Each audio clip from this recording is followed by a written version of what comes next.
ആത്മോപദേശ ശതകം audio book തുടരുന്നു.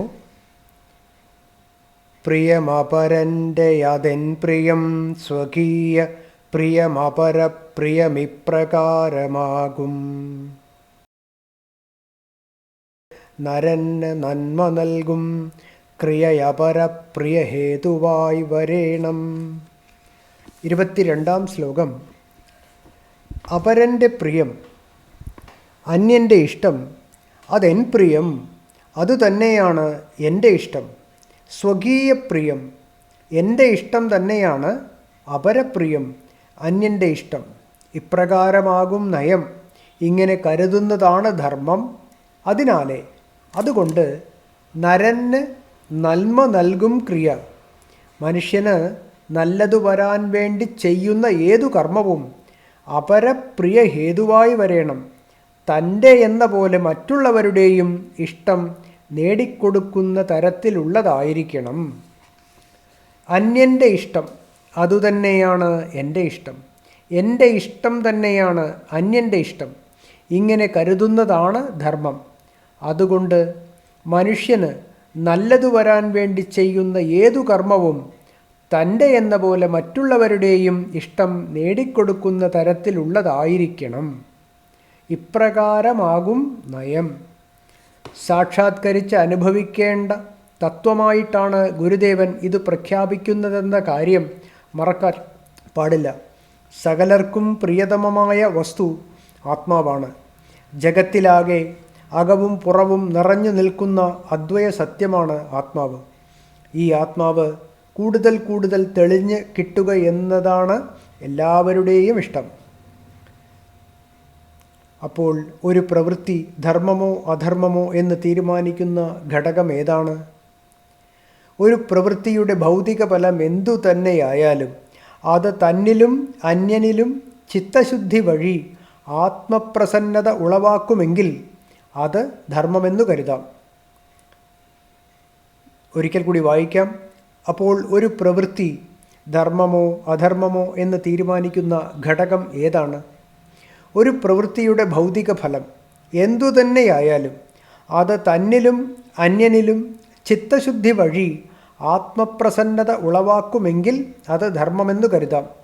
തൻ്റെയോ അന്യൻ്റെയോ ചിത്തം രാഗദ്വേഷ കലുഷമാക്കി ആത്മപ്രസന്നത നഷ്ടപ്പെടുത്തുമെന്നു വന്നാൽ ഭൗതികമായി എന്തു നേട്ടമുണ്ടാക്കിയാലും ആ പ്രവൃത്തി അധർമ്മമാണ്.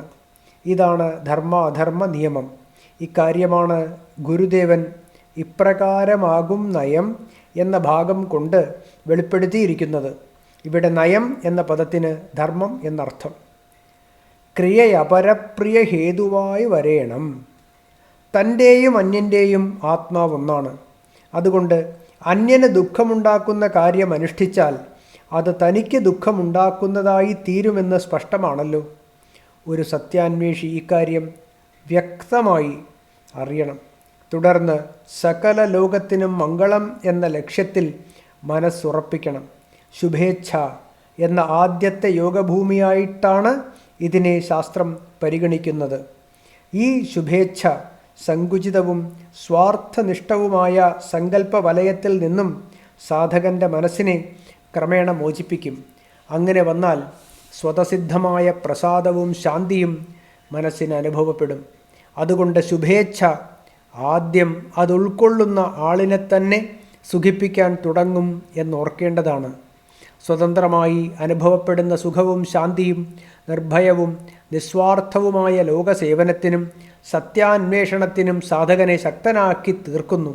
ഗുരുദേവൻ സ്വജീവിതം കൊണ്ട് തന്നെ തെളിയിച്ചിട്ടുള്ള ഈ വസ്തുതയാണ് നരന് നന്മ നൽകും ക്രിയയപരപ്രിയ ഹേതുവായി വരേണം എന്ന ഭാഗം കൊണ്ട് വെളിപ്പെടുത്തിയിരിക്കുന്നത്.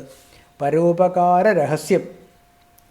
സ്വതന്ത്രമായ ആത്മസുഖം അനുഭൂതി വിഷയമാകുന്നതോടുകൂടി ശരീരം കൊണ്ട് എന്ത് ക്ലേശവും സഹിക്കാൻ സത്യാന്വേഷകനും ശക്തി ലഭിക്കുന്നു.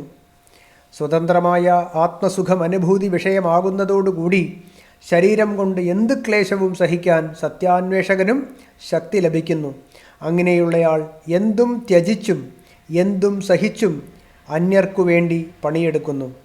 പരനന്മയെ ലാക്കാക്കിക്കൊണ്ടുള്ള ക്ലേശവും ത്യാഗവും ആത്മസത്യം തെളിയിച്ച് അതിരറ്റ ആനന്ദം പ്രദാനം ചെയ്യുമെന്ന് ബോധ്യമായാൽ ആരാണതിന് തുനിയാത്തത്? എന്തു ക്ലേശവും പരാതി കൂടാതെ സഹിക്കുന്ന സാധനയ്ക്കാണ് വേദാന്തി തിതിക്ഷ എന്ന് പറയുന്നത്. തിതിക്ഷ സത്യാന്വേഷണ മാർഗത്തിലെ കരുത്തുറ്റ സാധനയാണ്. തിതിക്ഷ എന്ന കവചം ധരിച്ച് ധീരനായ സത്യാന്വേഷി സംസാര സമര രംഗത്ത് സകല വിഘ്നങ്ങളെയും ജയിക്കുന്നു. വജ്രാഘാതത്തിന് പോലും തിതിക്ഷയെ പരാജയപ്പെടുത്താൻ കഴിയുകയില്ല എന്നാണ് സത്യദർശികളുടെ പ്രഖ്യാപനം. തിതിക്ഷ വശമാക്കിയ ഒരാത്മനിഷ്ഠൻ്റെ മുൻപിൽ പ്രകൃതി പോലും തല കുനിച്ച് വഴങ്ങി നിൽക്കും. സത്യാന്വേഷണത്തിൽ കൂടി ലോകസേവനം നടത്തിയിട്ടുള്ള ഏതു മഹാന്റെ ജീവിതവും ഇതിന് ഉദാഹരണമാണ്. തിതിക്ഷ അനന്തമായ ആത്മാനന്ദത്തിൻ്റെ കവാടങ്ങളെ തട്ടിത്തുറക്കുന്നു.